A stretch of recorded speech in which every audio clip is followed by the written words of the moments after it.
One of the most popular indicators in the market is MACD. But many people don't even know the full form of it.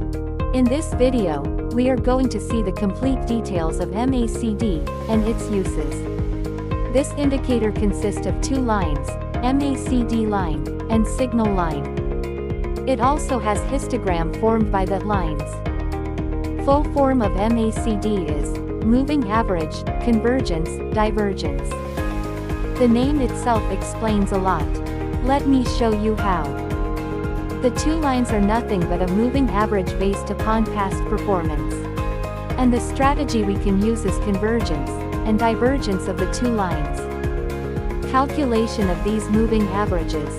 This MACD line is calculated by 12-period EMA minus 26-period EMA. The signal line is calculated by the 9-period EMA of the MACD line. Now let's see the strategy we can use with convergence and divergence, with a couple of live trading examples. Convergence is nothing but a crossover of these two lines. If MACD line crosses the signal line upwards, then it indicates buy signal, and if it crosses downwards, then it indicates sell signal.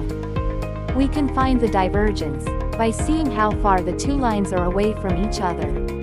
If the two lines are far away and moving upwards, then it indicates an uptrend, and downtrend if it's moving downwards. This was the common way many traders are using MACD. Limitations of MACD. Keep in mind that these techniques are not reliable, because MACD might show divergence even in the sideways market, and always tend to show false reversal. So, I recommend to use a combined strategy to get a precise signal in binary market. The indicator we are going to combine with MACD is RSI. With the help of the information of overbought and oversold price, we can use the trend and reversal in our favor. Let me explain. First, let's select these indicators. MACD, no need to change any of these period. Then RSI, just change the overbought level to 75, and oversold level to 25. The price is overbought if it touches this line, and oversold if touches this line. If the price touches the overbought level, then wait for the MACD downward crossover to enter the reversal point.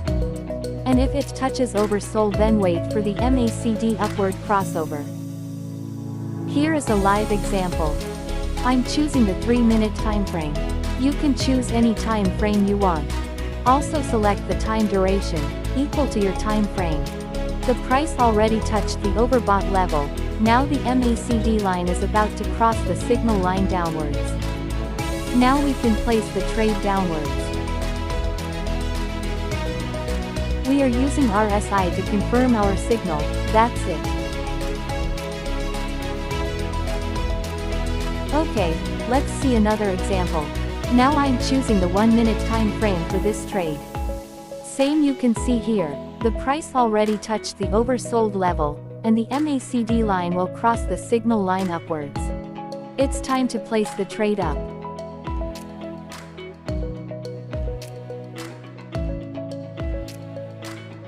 That's it, my friends. This combination is really easy as it looks. Just stay focused.